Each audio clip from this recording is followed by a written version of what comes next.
Altavoz Social y Cultural AC y Sonidera Central presentan México 2030. Una serie sonora sobre las crisis futuras que ya están aquí.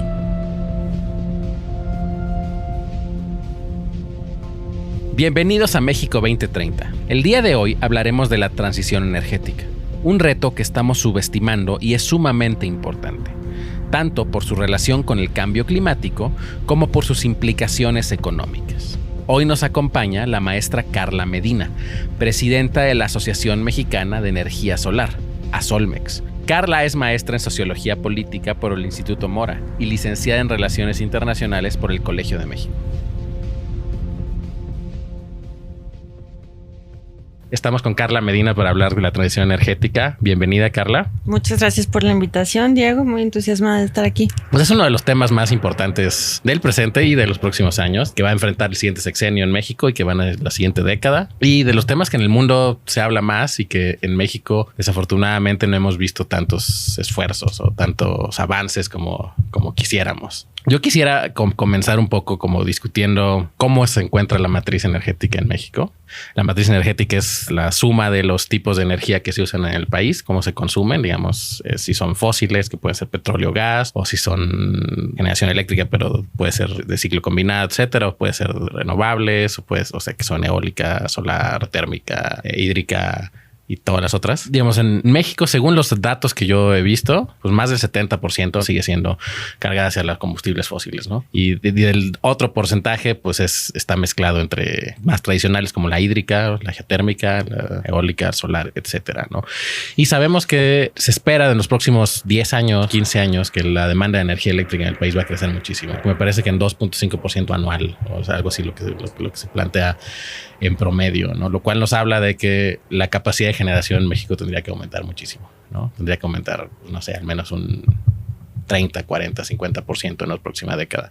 Y no vemos eso en los planes de desarrollo, no lo vemos en general en el presupuesto, no vemos que haya como esta capacidad del lado del sector público para invertir en este tipo de proyectos.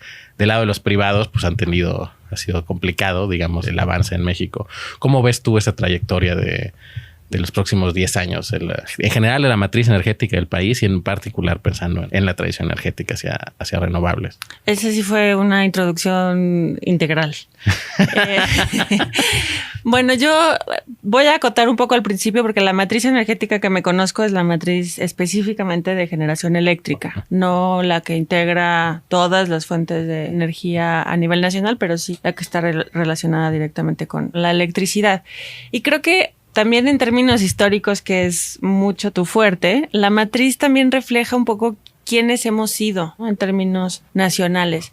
Y esa idea de que México era un país petrolero está plasmada y tiene resabios en todas partes. Efectivamente, la matriz de generación eléctrica tiene un componente fósil muy importante, pero sí puedes hacer un poco como arqueología de esa configuración e identificar ahí muchas decisiones de política pública y visiones nacionales en el tiempo. Hay una diferencia importante que creo que nos va a servir en el resto de la conversación y voy a tratar de hacerla lo más sencilla posible, que es la diferencia entre capacidad instalada y generación, porque se mezclan muchísimo esos dos conceptos. Son bastante sencillos de explicar, pero si no los aclaramos después vamos a empezar a mezclar peras con manzanas. La capacidad instalada es la capacidad de placa. En realidad es como el máximo que una determinada planta de generación puede llegar a generar en condiciones óptimas. Y yo hago la analogía con el grosor de un tubo de agua, de plomería X. Ese diámetro te dice un poco cuál es la capacidad total de agua que podría transitar por ese tubo. Y la generación es específicamente cuánta agua en la realidad sale de ahí. Y ese distintos volúmenes de flujo, pues depende mucho de la tecnología, del factor de planta, de las condiciones ambientales en las que ese determinado activo esté en operación. Entonces sí hay una diferencia muy sustancial en si haces una como radiografía de la capacidad instalada total en el país y luego haces una radiografía de la generación. Hemos oído en muchos momentos esto de México está sobrado en capacidad instalada. Tenemos alrededor de 90 gigawatts de capacidad instalada y nuestra demanda máxima pico el año pasado fue de 53 gigas. Por lo tanto, nos sobra mucho. Así no funciona el sector eléctrico. Tendrías que preguntarte después de la capacidad instalada cuál es la capacidad disponible y después de eso hacer un montón de consideraciones geográficas para ver cuáles son las restricciones de transporte de electricidad y el factor de planta. Entonces, y las pérdidas en la transmisión. Hay muchos. Una de las cosas más fascinantes de este sector es que los diagnósticos, la definición de los problemas y después la identificación de soluciones siempre tienen la necesidad de equilibrar múltiples variables en el camino, ¿no? Entonces, sí, efectivamente, tanto en capacidad instalada como en generación, la matriz energética o eléctrica de México tiene un componente muy fuerte hacia combustibles fósiles, pero también tiene la huella de una primera apuesta por la descarbonización que empezó en los 90, que es la apuesta por el gas natural. Entonces, cuando México empieza a migrar de utilizar el combustóleo, que es un subproducto de la refinación, que es, como ustedes saben, una de las grandes visiones industriales y de desarrollo de este país en el siglo XX. Y que es extremadamente contaminante. Extremadamente contaminante y ahora extremadamente caro. Entonces, la primera decisión de carbonización o la primera decisión de transición energética hacia fuentes menos contaminantes tiene lugar a finales del siglo XX y a principios del siglo XXI con la apuesta por el gas natural. Y no solo el gas natural producido en territorio mexicano, sino crecientemente el gas natural importado de Texas específicamente, que es el gas más barato del mundo en este momento y lo lleva haciendo mucho tiempo. Entonces, de ese 77% de generación de combustibles fósiles que tenemos ahorita, pues alrededor del 60 y tantos está recargado en el gas natural y de ese un componente muy importante viene de Estados Unidos. Entonces, esa es una primera dimensión de la radiografía eléctrica de este país. Y la otra tiene que ver primero con la definición de qué es energía limpia y luego cómo se ha comportado en el tiempo. En el 2014, con la publicación de la Ley de la Industria Eléctrica, se hizo la definición de qué entendemos en México por energía limpia. Se incluyó en primerísimo lugar la generación hidro, la generación nuclear, que ese siempre ha sido un debate a nivel global, sí, ¿no? Es limpia, no es limpia, dependiendo de cómo interpretes la gestión de los residuos también. Geotermia, que tiene mucho potencial, pero digamos que la viabilidad económica todavía no resuelta del todo. Cogeneración eficiente, que son todos esos componentes de generación de calor o aprovechamiento del calor en procesos industriales, pero excluyendo expresamente la que tiene que ver con los ciclos combinados. Es decir, vamos a considerar energía limpia el componente de aprovechamiento de calor de cualquier industria, siempre y cuando no sea para generación eléctrica con gas, porque entonces no estamos descarbonizando ni haciendo una apuesta hacia la descarbonización, ¿no? Y luego las tecnologías variables de gran escala o de distribuida, que son solar, fotovoltaica y eólica. Entonces tienes un menú de energía limpia. Biomasa también está ahí, que tiene una participación muy pequeñita. Entonces, en principio tienes, digamos que las energías limpias tradicionales, como la hidro, después la nuclear y luego, pues las tecnologías emergentes en términos de viabilidad comercial, con primero la eólica desde principios del siglo XXI y luego de forma realmente muy acelerada la tecnología solar, que se deprime en precio a principios del 2014 y se vuelve globalmente competitiva a partir de la masificación que deriva del mercado chino, ¿no? Sí, la fábrica del mundo. La fábrica del mundo, sí. Incluso hay esta como interpretación, pues sí es reducir algo muy complejo a algo sencillo, pero la apuesta de desarrollo tecnológico de Alemania, después masificada y hecha viable comercialmente por la escala china. Entonces, ahí, junto con el cambio de marco jurídico en México, que liberaliza los segmentos de generación y después de suministro y comercialización de energía y reserva que esto para pasa en el contexto de la reforma energética, sí, todo lo de 2014. Exacto. La liberalización, pues, del sexenio de Enrique Peña Nieto sí hace una incursión en la matriz eléctrica de México muy acelerada hacia fuentes específicamente renovables, ¿no? La generación eólica me parece que pasa, pues no sé, si del 7 al 8 y cacho, 9, y la solar crece de forma exponencial, ¿no? Entonces, en términos de capacidad instalada, ahorita debemos tener alrededor del 14% de esa capacidad total en fuentes renovables. De la capacidad total de los 90. Sí, tenemos como gigas instalados. 7.4 gigas de eólica en capacidad y como 7.6 de solar, ¿no? Ok. Entonces, muy rápido la solar ocupa un territorio que antes estaba reservado solo para los proyectos eólicos. Y después, pues hay un impasse en donde las nuevas inversiones se detienen y ese flujo que teníamos muy acelerado de proyectos renovables entrando en operación, pues por lo menos hace una pausa en los últimos años. Y justo ahora que hablabas del porcentaje que ocupan, digamos, las energías intermitentes en la capacidad instalada de generación en México, hay una serie de mediciones de, digamos, de la gente que estudia transiciones en general en el pasado y presentes que señalan que una vez que un tipo de energía, puede haber sido el gas cuando usaban petróleo o el petróleo cuando usaban carbón, o ahora la eólica o la solar moviéndose del gas, etcétera. Cuando llegan a 5% más o menos de la capacidad instalada, es como el punto un poco de quiebre en el que esa tecnología va a empezar a crecer más rápido. Pero, digamos, en los estimados históricos, se suele llevar entre 40 y 50 años en que esa tecnología se vuelva la tecnología dominante. No tenemos en México ni en el mundo como 40 años para esperar a hacer esa transición, ¿no? Tenemos que hacerla pues en la mitad de tiempo o menos de la mitad de tiempo. ¿Qué tan viable es eso? ¿O cuáles son los principales obstáculos que tú verías a acelerar esa implementación? Esa es tal vez la pregunta en la que está el mundo entero, ¿no? Yo creo que una de las primeras sorpresas que tuvo el mundo energético con la maduración tecnológica de la tecnología solar específicamente fue la velocidad de su despliegue. Y ahí se empezó a poner en duda la idea de que íbamos a tener que esperar a que las fuentes fósiles de generación se agotaran para que llegaran nuevas tecnologías para sustituirla. Y en realidad empezó más bien la interpretación de, híjole, no, o sea, la rapidez con la que se están haciendo económicamente viables las tecnologías renovables va a desplazar nuevas inversiones de generación térmica, ¿no? La verdad es que eso ha sido tal vez mucho más complejo de lo que nadie se hubiera imaginado. En buena medida porque junto con la promesa de la descarbonización que trajeron las tecnologías renovables, también trajeron una enorme cantidad de desafíos técnicos y de operación que han tenido al mundo entero en una pregunta constante, ¿no? Efectivamente, no es lo mismo tener capacidad despachable, le llaman en el mundo de la energía, que es fácilmente controlable, activable a voluntad, que tú puedes decidir dónde y cuándo llega a su lugar de destino, a tener generación variable que está además localizada territorialmente, pues donde está localizada territorialmente. Donde hay ¿no? sol o donde hay viento, etcétera. Exactamente. Tú no puedes hacer un proyecto eólico viable que no esté en las zonas de mayor recurso, que es el Istmo de Tehuantepec en México, específicamente también Tamaulipas y algunas otras zonas muy localizadas como la Sierra de Baja California específicamente. Entonces, ha implicado no solamente esa nueva visión tecnológica, sino una especie de marco mental que ha tenido que ir evolucionando, ¿no? Uh-huh.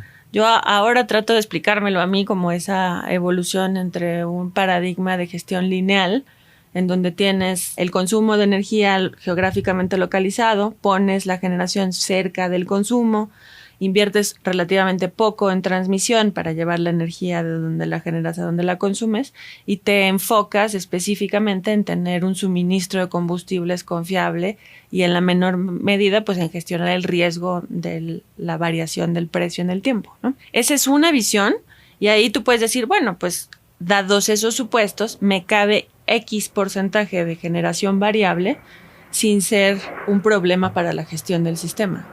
Claro, cuando excedes ese poquito, pues empiezas a tener un montón de broncas, ¿no?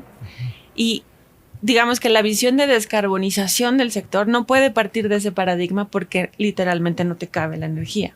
Cuando dices no te cabe la energía, te refieres a la capacidad de moverla en la red eléctrica. Porque hay que explicarles eso. Sí, a sí. Que nos escuchan, no te caben en esos volúmenes de transmisión que definiste para...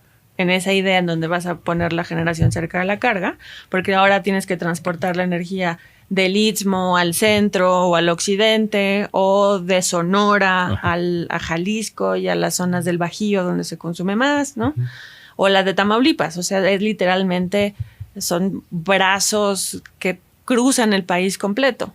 Y luego también porque generan otros desafíos que tienen que ver con cómo gestionas la variabilidad de los recursos. Ahora, a mí una vez alguien me explicó... Por ejemplo, que de noche no hay sol, entonces tienes que despachar de otra fuente de energía la energía que se usa en la red. Esa es una y balancearla. Muy evidente, ¿no? Ajá. Cuando el sol no está. Pero en el día, cuando se supone que el sol está, pues está de distintas maneras, ¿no? Y tú puedes tener distintos márgenes de pronóstico de cómo se va a comportar esa generación en el tiempo. Y dependiendo de dónde está y de qué otras tecnologías está acompañada. Pero digamos que se vuelve un asunto de enorme complejidad la gestión de recursos que no tienen esa cualidad despachable como la de la generación fósil. Entonces, esa migración de una idea de gestión del sistema eléctrico de forma lineal ahora está empezando a pasar o a migrar a otra que es literalmente estocástica. O sea, ¿cómo puedes... Aleatoria. Quiso decir aleatoria. Quise decir... Es lo mismo, muy pero... difícil. Es lo mismo. O sea, tienes un sistema en donde literalmente tienes que fortalecer tu capacidad de reacción ante eventos impredecibles, ¿no? Y ahora lo estamos viendo incluso con estas olas de calor, ¿no? O sea, ¿cómo le haces para tener consideraciones de diseño que te permitan garantizar el suministro suficiente, limpio y de bajo costo en cualquiera de esos posibles escenarios de actualización? Yendo por la energía donde está, trayéndola a los lugares de consumo, teniendo múltiples herramientas para que el operador pueda ser más flexible y tenga más maneras de reaccionar, ¿no? Entonces, creo que esa evolución en la interpretación de qué entendemos por un sistema eléctrico, cuál es la función del operador del sistema en ese contexto y cuántos recursos tiene que contar para ir acompañando la integración cada vez mayor de generación variable, es un desafío no menor, no solo en México, es una conversación de todo el mundo. Y digamos, en el contexto actual, ¿no? Como para situarnos en lo que hemos vivido en las últimas semanas, ¿no? El calorón que hay en México, la demanda de energía se dispara, sobre todo en los lugares donde hay más calor, en el norte de México, porque sin aire acondicionado no es posible la vida en algunos lugares, en Monterrey, en Hermosillo. Sí. Hay riesgos serio a la vida de las personas. Aquí mismo en la Ciudad de México, ¿cómo se nota que no es una ciudad adaptada o pensada en el calor? Porque es raro que encuentres un lugar que tiene aire acondicionado. Y ahora ya o los clima, como todos. Exacto. Y de pronto, digamos, si esa se vuelve la realidad del país hacia el futuro, que parece que será y será peor, y de pronto en la Ciudad de México y en otros lugares que tradicionalmente no tienen esos niveles de consumo, de pronto todo el mundo decide poner su mini split en su casa porque es la única forma de vivir. Pues la demanda de energía, esas proyecciones de que iba a crecer 2.5 al año, pues ya no van a ser. Sí, eso te iba a decir al principio cuando te estaba yendo la introducción y decía, sí, bueno, o sea, el 2.5 anual es una idea muy conservadora, ¿no? De hacia dónde vamos. Efectivamente, con ese supuesto se han hecho muchos de los planes del sector de crecimiento y expansión del sector eléctrico, pero no, la realidad... Creo que hay dos consideraciones. Una, a nivel nacional, de ninguna manera me parece que el 2.5, 2.6 sea razonable. Pero además creo que cada vez más tenemos que enfocarnos en los diagnósticos regionales. Creo que han oído por todos lados que uno de los principales problemas o desafíos que tiene el sector eléctrico ahorita en México es la falta de inversión en transmisión y distribución. Eso lo que hace es que... En la red eléctrica. En la red eléctrica, exacto. Ok, sí, en la red eléctrica. Entonces, hay muchas regiones, por ejemplo, asumamos que hay regiones superhabitarias de energía, en donde, por ejemplo, la región noreste, tú generas mucha más electricidad de la que consumes. Y hay regiones deficitarias, como el centro o como el occidente. Yucatán. ¿No? Bueno, eso notoriamente, ¿no? Y hay otros sistemas peores que están aislados, como Baja California o Baja California Sur, que son dos y que están desconectados entre sí. Entonces, en el óptimo, tú tendrías un sistema de transporte de electricidad que tiene el componente de transmisión y de distribución que te permite optimizar todo tu portafolio de recursos. Y entonces, tus excedentes de la noroeste, pues los bajas a las zonas de alto consumo, ¿no? Lo mismo, el plan Sonora.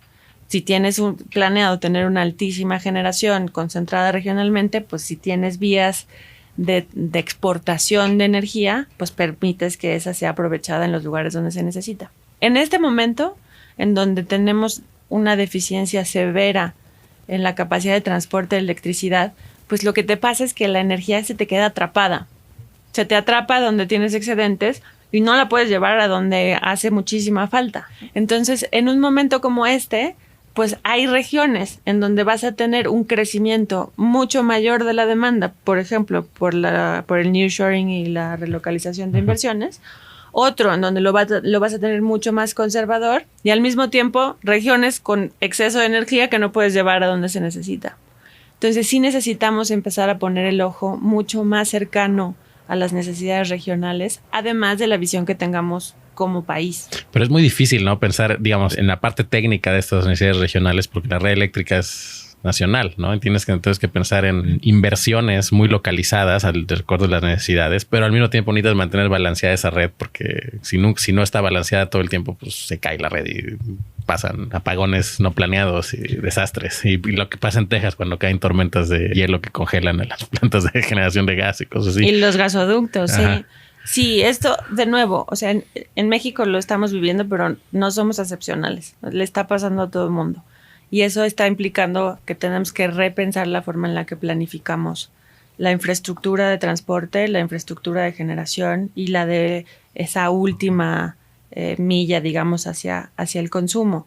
Sí, efectivamente, o sea, nunca puedes dejar de pensar esto como un sistema con múltiples componentes, que está orientado siempre a mantener el equilibrio entre la oferta y la demanda.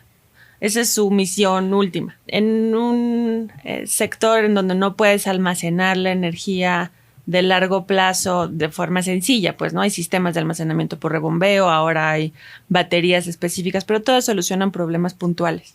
Entonces el operador del sistema siempre tiene que tener ese mandato, o sea, garantizarle el equilibrio entre oferta y demanda, considerando 3 objetivos: que sea al menor costo posible, que se garantice la suficiencia del suministro y su continuidad, y crecientemente que sea baja en carbono, no solamente por la agenda ambiental, sino específicamente por la agenda comercial.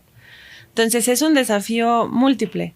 Ahora, de todas maneras, aunque no pierdas de vista la visión del sistema en su conjunto, los diagnósticos de priorización sí también tienen que partir de la dimensión regional, porque es ahí en donde vas a tener mucha más claridad de en dónde efectivamente va a haber presión de demanda en el corto, en el mediano y en el largo plazo.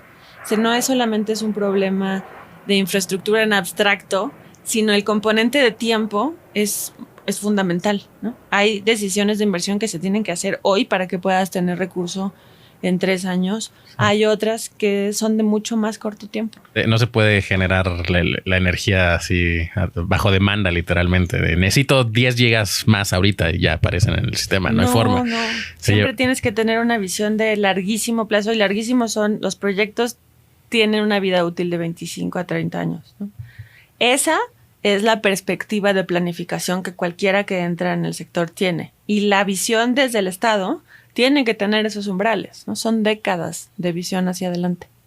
Y justo ahora que tocabas el tema de los objetivos que debe tener las personas que están manejando la red, ¿no? Y que tienen que asegurar que sea el mejor precio posible, que tengan que el suministro es constante y confiable y que sea descarbonizado. Digamos, dentro de esas decisiones entran otros aspectos técnicos que son muy importantes, ¿no? Que son qué energía despacha primero. Digamos que es parte de la capacidad de la red eléctrica, que esos es de los grandes debates que ha ocurrido en México los últimos años, ¿no? Y en general, por ejemplo, recordar el caso alemán cuando tuvieron cuando se diseñaron esta cosa, el Energiewende, ¿no? Y que hubo algunas fallas en el diseño del mecanismo de mercado de cómo se despachaba la energía, que al final acabaron teniendo precios más altos de los que pensaban que iban a tener, y acabaron teniendo que recurrir más al carbón de lo que querían. ¿No? Ese tipo de fallas en el diseño que son cosas que quieres evitar, ¿no? Pero también para eso necesitas tener capacidad de sobra, ¿no? O sea, porque, digamos, si de pronto tienes un pico de calor y todos prendemos nuestro aire acondicionado y de pronto en lugar de 53 gigas usamos 57 y solo tienes instalado 55, pues esa red se muere, ¿no? O tienes que desconectar partes de la red para darle energía a otras, ¿no? Creo que ahí estás tocando dos puntos súper importantes. La primera, efectivamente, es cuál es el diseño del mercado que tiene implícito el orden de despacho, ¿no? ¿Qué energía va primero y por qué? Y la segunda es cuál es el margen de reserva operativa que debe tener la planificación. En la primera, en México, por lo menos a partir de la reforma 2014 del 2000 primero, o sea, estaba yo tratando de dar más contexto como me fue indicado. Okay. Desde el 2013 con la reforma energética Ajá. constitucional y después su aterrizaje en el sector eléctrico en el 2014 con la ley de la industria eléctrica, la visión que se implementó fue la de un sistema marginalista.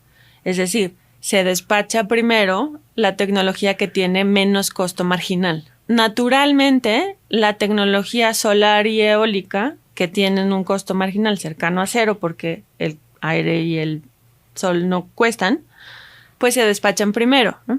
Entonces, no es que por diseño la tecnología solar y la eólica se tengan que despachar antes por ser más limpias, sino porque son más baratas en esa forma de medir los costos. Uh-huh. Y entonces, paulatinamente, pues vas despachando las que son más caras. Eso está alineado directamente pues con una definición de eficiencia. Se supone que después de estas, pues irán las tecnologías, por ejemplo, de ciclo combinado, que son las más eficientes dentro del portafolio de generación térmica. Cuando tú llegas a despachar, ahora, ¿qué quiere decir eso? ¿No? Porque despachar no es nada más inyectar a la red, sino tú vas inyectando y se va haciendo un cruce entre oferta y demanda, ¿no? Y se fijan los precios marginales locales en función de esos cruces en el tiempo. Si tu demanda es demasiado alta y no tienes suficiente generación eficiente para meter a la red, empiezas a despachar la generación más cara. ¿Y eso qué hace? Pues que a todo el mundo se le paga la generación que inyectó, incluyendo a los primeritos que despachaste, al costo marginal del último. Si esa es una planta de carbón, ya se te subdispararon los costos muchísimo, ¿no? Entonces, efectivamente, en un sistema marginalista, si tú no tienes suficiente capacidad eficiente, porque está diseñado para eso, para ir desplazando la generación más cara por generación más eficiente y más nueva. Si no tienes suficiente, la posibilidad de que se te disparen esos precios marginales en momentos de alta demanda es muy, muy alta, ¿no? Que es lo que le pasó a los alemanes, básicamente. Y nos ha pasado a nosotros en momentos en el tiempo, ¿no? También. Ahora, el segundo punto que tú ponías sobre la mesa. ¿Cuánto es el margen que tiene que tener de capacidad de maniobra el operador del sistema para que no tenga que tirar carga, le llaman en el argot del sector, que es, pues, literalmente apagones, ¿no? Desconectar partes del consumo. Pues es una discusión viva y además depende no solamente del colchón de generación que tengas, sino otra vez de tu capacidad para mover esa energía y para tener formas de regular la frecuencia. Son sistemas muy sensibles a esos cambios. Incluso si se apaga una planta de generación térmica súbitamente, que es otra componente de la variabilidad que no hemos analizado. O sea, no lo estoy criticando, efectivamente es un problema la variabilidad de la generación renovable. Pero las otras tecnologías son tan variables como que se te caigan 850 megas de un segundo a otro de generación. Eso es una variabilidad notable, ¿no? También es una variabilidad notable el consumo, que es la otra vertiente que necesitamos poner sobre la mesa. Entonces, pues sí, depende de la capacidad de transporte que tengas, de la robustez de tu mallado de la red nacional de transmisión y de los circuitos de distribución, de dónde está ubicada la generación que tienes disponible, de las plantas que tienen efectivamente la capacidad para reaccionar a una instrucción del operador. Sí, es un escenario muy complejo. Ahorita en México tenemos como mínimo la previsión de que debe ser de 6% esa capacidad operativa en reserva, pero pues a lo mejor debería ser más un 15, ¿sabes? 6 parece chico. Bueno, sí, pero ese es como... O sea, claro, es un debate técnico. Sí, es un debate técnico y también depende de otras consideraciones. Pensando, digamos, en otra parte de este debate sobre la transición energética, es pensando en el lado del consumo, es los precios, ¿no? Lo que tradicionalmente queremos o lo que todos queremos es energía más confiable y más barata. Y más limpia. Y más limpia, claro que sí. Sí. No, sí, claro, que queremos más limpia. pero como consumidores lo que queremos es que sea más barato. O sea, no nada más es necedad lo mío. No, yo sé. Sí, es una discusión económica que ya no es opcional. Pues. No, claro. Justo lo quiero llevar como del lado del consumo y del lado del nearshoring, ¿no? La parte de que sea barata es algo que tiene en común el consumidor en su casa, que quiere poner su aire acondicionado en Monterrey, o la fábrica quiere venir a instalarse a hacer microchips en Ulán, Querétaro, en el Istmo ahora, ¿no? En el corredor transísmico. Que para poder venir, o para que sea atractivo venir, además de que querer tener energía suficiente para producir, porque sin esa energía, pues si no tienes una fuente confiable de energía, pues no te instalas. Y la otra es para cumplir con lo que sus shareholders les demandan en términos de descarbonización, ¿no? Que es que, bueno, sí produce, pero produce reduciendo tus emisiones, ¿no? Entonces esas demandas, esas relocalizaciones se van a ir al país que les dé esas dos cosas. No, bueno, que cumple las condiciones geopolíticas. El nearshoring, que esté luciente cerca ideológicamente o amistosamente o lo que sea con Estados Unidos, etcétera, pero también que sea un precio bueno y que los descarbonice, ¿no? En ese sentido, ¿qué tendríamos que estar haciendo hacia el futuro? Pensando en que nearshoring no es hoy, es hoy y también es mañana y va a ser los siguientes años. La demanda de energía va a seguir creciendo y va a seguir creciendo y va a seguir creciendo, ¿no? Por N razones. La población, porque si crece la economía, crece la demanda de energía, porque si el calor es horrible, crece la demanda de energía, porque si el frío es horrible, crece la demanda de energía, porque casi cualquier cosa hace que crezca la demanda de energía. Cualquier cosa que pase, porque por la inteligencia artificial, por ejemplo, hay unas estimaciones recientes, estaba leyendo justo ayer, que digamos, el tipo de servidores que se requieren para hacer el tipo de procesamiento para la inteligencia más. Cuadriplica el consumo eléctrico. No, pero hay lugares, digamos, que se tienen proyectados en algunas partes de Estados Unidos, en China, en lugares donde solo la demanda de energía de los servidores trabajando en, pues, pensemos en ChatGPT, en ese tipo de cosas, en la demanda de esto, pues, demandan una cantidad de energía más o menos equivalente a toda la energía que demanda Japón. Sí. ¿No? Pensemos que eso va a crecer en el tiempo. En 1000 cosas van a hacer que crezca la demanda de energía, ¿no? Casi cualquier cosa que pase va a hacer que crezca. Sí, y además nada más para apuntar algo que no se nos debe olvidar. Es que aquí el orden de los factores sí importa muchísimo. Si tú tienes un proceso, nos la hemos pasado diciendo electrificación económica, porque es la manera más eficiente de producir energía. Muy bien, nada más que si no tienes un proceso de descarbonización de la generación previo a la electrificación económica, lo que te va a pasar es que se te van a disparar las emisiones, no al revés. Y eso puede pasar en cualquier momento, porque las tecnologías emergentes tienen una forma de adopción muy pronunciada y muy acelerada, y si no va acompañado de una visión previa de descarbonización del origen de esa energía, pues ya sabemos cuál es el resultado. No, la parte del podcast que siempre hace falta, ¿no? Donde deprimimos al oyente. Ah, sí, bueno. El fin del mundo. La parte optimista. Bueno, básicamente cualquier cosa que pase va a aumentar la demanda de energía, ¿no? Sí. Y justo si no tienes esas consideraciones que tú mencionas, pues lo que vas a tener es que tus emisiones se van a disparar. Y si se disparan en un país como México, no es tan terrible. Si disparan en China o en Estados Unidos, pues ya fin del mundo, pero no vamos a ir ahí. No vamos a ir ahí porque es México 2030, no Estados Unidos 2030 o China 2030, aunque pues, también ahí influyen. Pero digamos, ¿qué cosas tendríamos que estar viendo en México hoy, desde hoy, digamos, pensando en que para los 2030 hayamos avanzado en los objetivos que tenemos, ¿no? Porque hay que recordar que México está comprometido a ciertos objetivos de reducción de emisiones lo hizo desde el Acuerdo de París de 2015 y en la última COP que fue en Egipto, en esta ciudad nueva que construyeron que es cerca del Cairo. Todo está medio deshabitada, pero están poco a poco habitando. No recuerdo el nombre. Uh-huh. Nos volvimos a comprometer, ¿no? Y tenemos pues objetivos que como al 40% me parece, llega el más ambicioso, ¿no? Como 40% de la generación de energía de México sea limpia para 2035, 2037. 2030, o sea, peor. Sí, es el 35% de mitigación de emisiones, no necesariamente de generación limpia, pero de mitigación de emisiones. Ajá. Para 2030, el de la COP. ¿Qué quieren decir con mitigación de emisiones? Pues, ¿cuál es la diferencia entre la generación limpia versus mitigación de emisiones? Creo que una se refiere al qué y otra al cómo, ¿no? Okay. O sea, tú como país lo que quieres es mitigar tu volumen de emisiones de toneladas de CO2 al ambiente. Uh-huh. ¿Cómo le haces? Pues uno de los principales consensos a nivel global es que una de las maneras más sencillas de hacer eso es descarbonizar tu matriz energética, eléctrica específicamente. Hay otras rutas, como por ejemplo el agro o la industria, o etcétera, ¿no? O hacer más sinks, que son estos como básicamente más bosques que se chupen el carbón. Hay múltiples estrategias, ¿no? Pero la contribución o cambiar el volumen de participación de la generación baja en carbono en las matrices energéticas ha probado ser pues más sencillo, imagínate qué tan difícil está lo demás, y más rápido. Entonces, hay una discusión ahí sobre, bueno, pues entonces, ¿en qué se traduce o debería traducirse esa meta o ese compromiso mexicano en Naciones Unidas al interior en términos de política energética?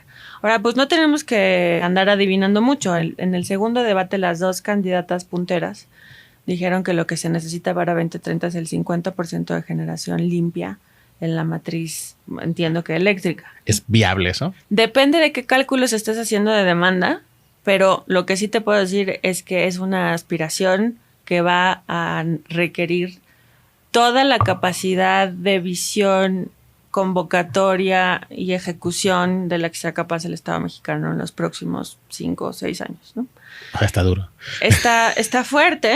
A mí me parece que es un signo de optimismo, ¿no? O sea, si te fijas, también es la primera vez en la historia de este país, no solamente que tenemos 2 mujeres contendiendo por la presidencia, que ya de suyo es una cosa inédita, sino que es la generación renovable y la transición energética el protagonista de la discusión energética en el proceso electoral. No lo fue. Y en consenso en los dos, completamente. Sin duda. O sea, nadie está diciendo, oye, no, pero lo que necesitamos hacer es no tener más generación renovable en la matriz. Necesitamos más gas. Nadie lo dice. Entonces, me parece muy notable que del 2018, que fue la última discusión donde en realidad estábamos hablando de Pemex otra vez, como cada 6 años, ahora, en donde estamos diciendo queremos una visión ambiciosísima de cómo se va a ver la estructura y las fuentes de generación de electricidad en este país próximo, en el futuro muy inmediato, en términos del mundo energético, eso es pasado mañana, ¿no? Entonces, creo que eso es una visión alentadora, me parece, que requiere, yo creo que el equilibrio entre 3 grandes variables. Primero, ¿cómo optimizas los recursos? Porque efectivamente es una transformación masiva de un sector que consume muchísimo capital de inversión, ¿no? Y eso implica pues también una pregunta sobre cómo optimizas los recursos públicos, ¿no? En relación a los muy escasos, ya. Los que sean, ¿cómo los optimizas? La segunda, que creo que se pierde en general en esta discusión, es no solamente tienes que hacer una enorme movilización de capital, sino lo tienes que hacer muy rápido. O sea, tienes 5 años para hacer eso. Hay una comparación que a mí me sirve. En el periodo de liberalización del sector durante el sexenio de Enrique Peña, con la reforma energética del 2013, en un periodo de 5 años se agregaron al sistema 11 gigas de generación, mayoritariamente limpios. 11 gigas es el máximo que ha hecho este país, todas ejecutadas por el sector privado con distintos esquemas de estructuración y de comercialización de energía, incluyendo las subastas de largo plazo, en un periodo de 5 años. Un proyecto como el que están planteando para 2030, con niveles, ponle que no sean 50, pero 44% de participación limpia, donde no puedes crecer la generación hidro por razones no solamente de suficiencia del recurso, ¿no? No tienes agua. Sequía. Ajá. Y luego, si tienes agua, tienes que optimizar para que la humano. usas. Si para la gente o para el agro, en segundo lugar, y después piensas en la generación. Luego, ¿qué tan viable es hacer proyectos de geotermia? Pues todavía no parece que muy viable. O vas a hacer una nueva planta de generación nuclear, ¿y cuánto tiempo te vas a tardar? ¿Y en dónde la vas a poner? ¿No? Entonces, parece que a lo que tienes que ir es a la generación solar y eólica de gran escala si quieres llegar a esos volúmenes. Ok, entonces eso implica pues más o menos como 37 gigas de generación.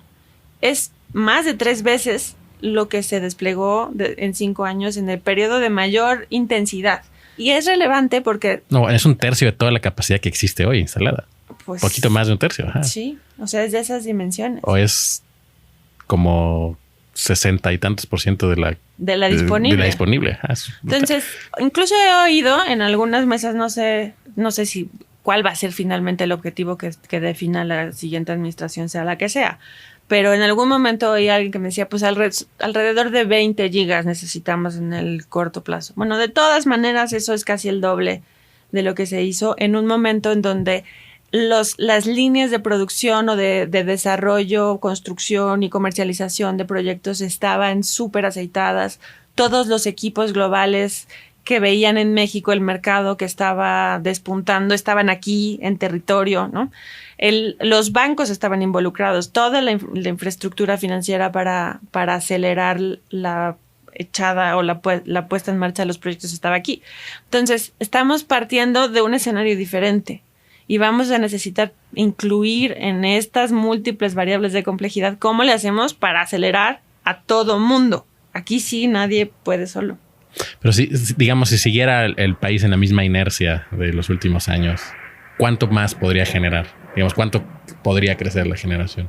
Pues mira, la verdad es que esa es una pregunta que tendría que circunscribirse a cuál es la capacidad de financiamiento, estructuración, desarrollo, construcción, pero digamos, comercialización de una empresa que es CFE. Pero digamos, cómo se ha desarrollado el mercado eléctrico en los últimos años, cómo se han desarrollado, digamos, los proyectos de eólica y de solar, privados y públicos, estaríamos muy lejos de esos 20 gigas o esos 37 gigas, pero ¿qué tan lejos estaríamos? O sea... Lo que pasa es que buena parte de los proyectos que entraron en operación en estos últimos años se venían haciendo desde antes. Es lo que comentabas, que si quieres la energía bonita, empezar a hacerla 3, 4 años antes. Sí, depende de qué tecnología. Si quieres un ciclo combinado son 5. Si quieres un parque solar de gran escala, pues a lo mejor son 3. Y un poco más si es eólico. Entonces, si queremos que en 2030 lleguemos a tener 44% de la energía que sea limpia o 50% o el porcentaje que sea, tendríamos que estar pensando que si va a ser combinación de eólica y solar,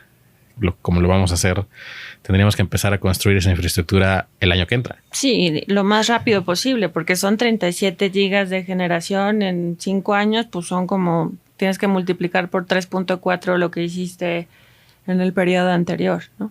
Entonces, de nuevo, no es solamente una discusión sobre recursos, que es relevantísima, sino también sobre la capacidad de ejecución y el tiempo.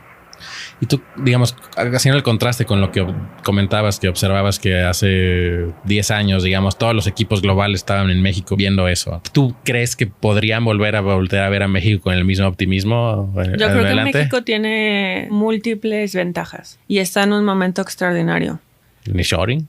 No solamente ese, pero particularmente, o sea, en el argot esto de los fundamentales de México, que al que tú estás súper habituado, esos son innegables, ¿no? O sea, la gente especula sobre muchas cosas en relación al contexto regulatorio, pero nadie especula en relación a las necesidades fundamentales de suministro con esas características. O sea, ahora es energía con atributos, suficiente, limpia y de bajo costo. No se puede solamente uno de los tres. Entonces, creo que en la medida en la que haya una definición nacional clara hacia dónde vamos y cómo se van a acompañar esas metas tan ambiciosas que están puestas sobre la mesa, me parece que es perfectamente viable que haya una respuesta de todos los participantes interesados en contribuir en esa causa, la verdad. Eso está muy optimista. Ya ves, tengo mis momentos. Ajá, está muy optimista eso. O sea, yo creo que yo estoy un poco más pesimista, pero porque no veo... O sea, yo sí le doy mucha importancia a que el Estado mexicano básicamente no tiene capacidad fiscal hoy en día. O sea, no tiene dinero para invertir en nada, menos en proyectos que no va a haber en 5 años. Digamos, no sé de dónde va a sacar... Digamos, si es de la iniciativa privada, tendría que ser de la iniciativa privada, uno pensaría. Porque... O al menos que de pronto venga una reforma fiscal gigantesca que libere unos puntitos del PIB solo para infraestructura energética. Ese ya es tu campo. Exactamente.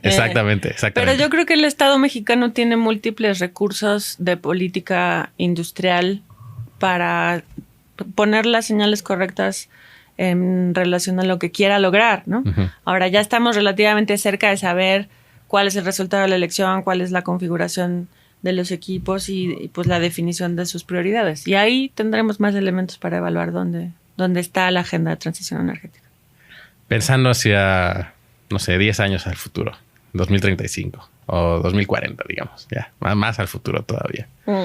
Esta es una pregunta que le hago a todos los que vienen aquí. Entonces, ¿cómo no te vas a escapar? Como de recursos humanos. No. ¿Cuál es tu visión de ti misma en 5 años? No, va a ser como cuál es tu visión del sector energético, pero está bien. No, pero un poco es, digamos, hay un escenario bonito, que creo que ya lo estás hablando un poco, que es que al final el Estado mexicano tiene los recursos para incentivar esto de una u otra forma y lograr acercarse a ese tipo de generación limpia y descarbonización del sistema. A mí se me hace que es ese tipo de transformaciones, y eso es lo que ya platico contigo antes, para mí son como equivalentes a cuando hemos visto revoluciones industriales, porque tienes que transformar todo el sistema. Digamos, tienes que transformar no nada más cómo generar la energía, pero tienes que transformar también por necesidad cómo se consume esa energía, cómo se transporta energía, cómo se produce energía.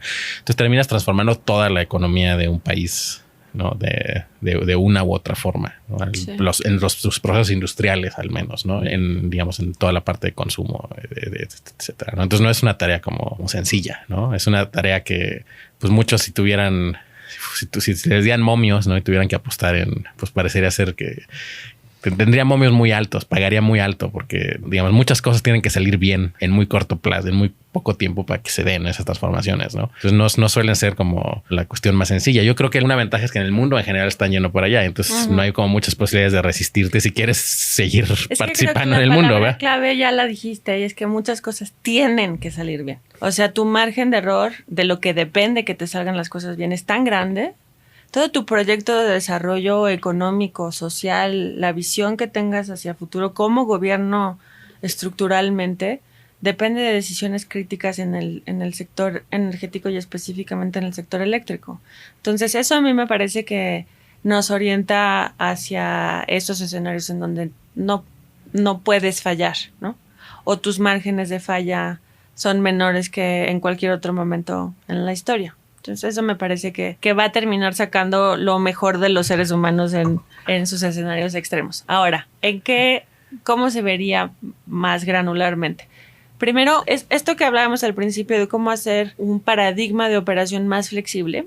Aunque hablamos muchísimo de generación limpia, la generación limpia no está en el vacío. O sea, es una visión de portafolio de todas las tecnologías disponibles para garantizar esos tres componentes, esos tres adjetivos de la energía, la capacidad de infraestructura y también recursos tecnológicos ahora como el del nacientes sistemas de almacenamiento de energía que están funcionando, por ejemplo, en California, para hacer viable la posibilidad de incluir ese volumen de generación solar que están metiendo a un sistema relativamente pequeño en comparación con el resto del país, pero que está permitiendo gestionar esas curvas llamadas dichosas curvas de pato, en un tiempo que no... ¿Por qué le dicen curvas de pato? Pues porque, como tú bien recordaste, el sol se mete y entonces tienes momentos de altísima generación y luego bajan, esas rampas son muy pronunciadas, ¿no? Entonces, ¿cómo le haces para equilibrar y hacer que las rampas no sean tan pronunciadas y tengas esa misma generación limpia?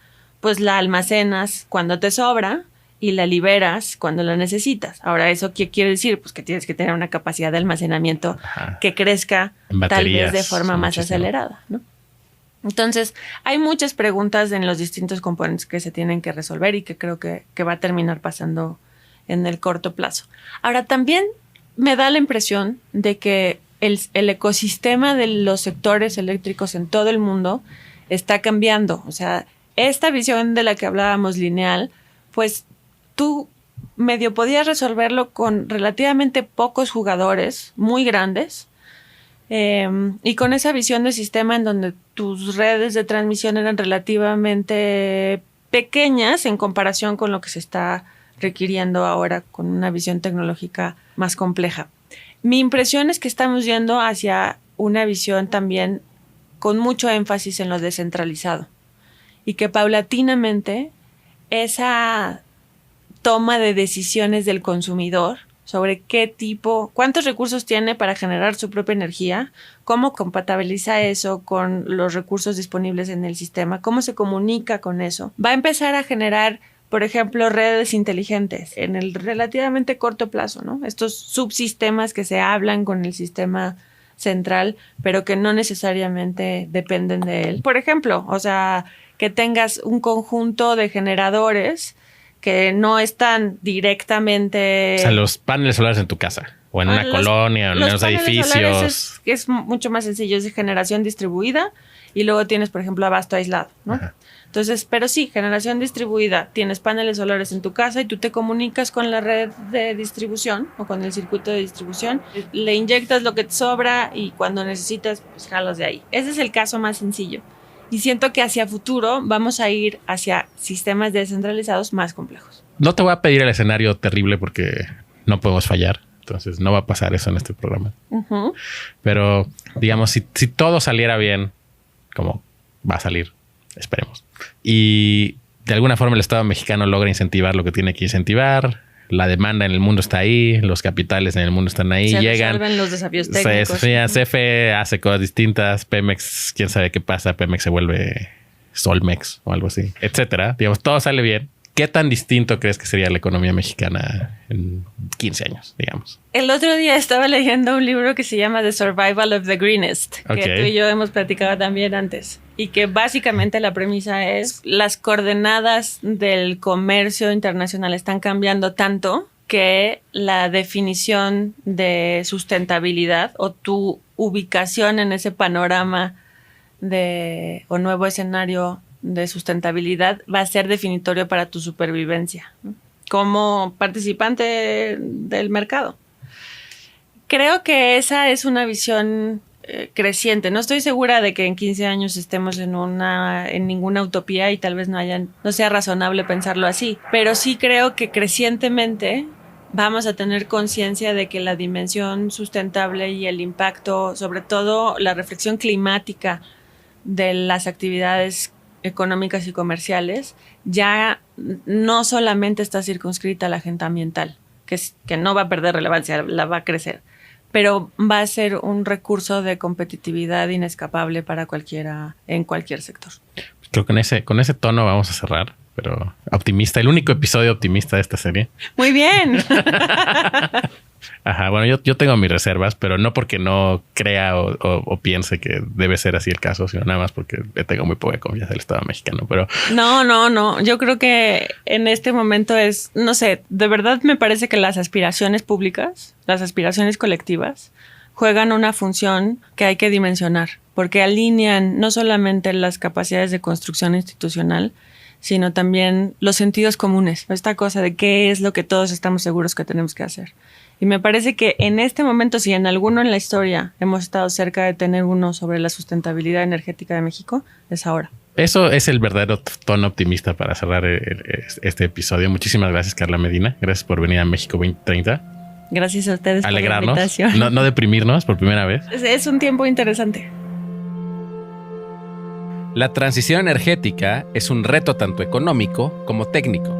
Es extremadamente costosa y extremadamente necesaria, pues es un componente crítico para la atracción de inversiones y el crecimiento económico del país, así como para la mitigación de los efectos del cambio climático a través de la reducción de emisiones. El reto es mayúsculo, porque no tenemos margen de error. Los proyectos que no desarrollemos hoy no estarán listos en 5 o 10 años, en los que serán absolutamente necesarios. Los problemas de acción colectiva requieren soluciones colectivas. Es urgente que la ciudadanía se involucre en la exigencia de un debate público que le garantice un estado de bienestar. México 2030 es una serie sonora original producida por Sonidera Central y Altavoz Social y Cultural AC. Asegúrate de seguirnos para escuchar los siguientes episodios. Tu recomendación y comentarios nos ayudan mucho, gracias. Si deseas apoyar contenidos como este, te esperamos en www.patreon.com/todo-miedo o si deseas hacer un donativo deducible de impuestos escríbenos a altavoz.ace@gmail.com. Idea original, Diego Castañeda y Gabriela Astorga. Producción, Benjamín E. Morales, Gabriela Astorga y Sebastián Morales. Producción ejecutiva, Adrián Borlango, Vuelo de Grulla, Margarita Moreno, Dava para Más, Edreb, Marco Bian, Manuel Gil Antón, Cecilia Pérez y Elena CDMX. Conducción, Diego Castañeda. Grabación, Sebastián Morales. Edición, Sebastián Morales, Paulina Palma y Jorge Mendoza. Diseño gráfico, María René Cantú. Locución, Antonio de Morfay. Agradecemos a Carla Medina por su generosa participación en este episodio. Agradecemos a nuestros Patreons: Adrián Borlango, Vuelo de Grulla, Margarita Moreno, Dava para Más, Edreb, Marcovian, Manuel Gil Antón, Cecilia Pérez, Elena CDMX, Osvaldo Cornejo, Ricardo Pineda, Antonio, R. del Niño Jesús, Santiago Medina, Emilio Ugartechea, Noemí Aragón, Natia Mezcua, Diana Romero, Jair Orozco, Medialuna, Y, Gabriela Astorga, Jonathan Santos, Laubaneco, Chiquitillo, Diego Echeverría, El Indio Ladino, Alfonso de la Rosa, Sebastián Morales, Juanga, Evaristo Bedriñana, Sello Paeo, Iván Said Martínez, Iracusne Incierte, Diana R. Banda, Juana, Mariana Gómez, Aleida Savi, Edita AM, Erwin Osberto Flores, Néstor Gelipe, Amaranta Cabrera, Tremendo Guanajo, Diablo Sayayín, Isabel Pedro y Juan José Sánchez. Este material es distribuido bajo una licencia de Creative Commons Reconocimiento No Comercial Compartir Igual. Esta licencia permite a otros remezclar, adaptar y construir sobre su trabajo de manera no comercial, siempre que lo acrediten y otorguen licencias de sus nuevas creaciones bajo los mismos términos.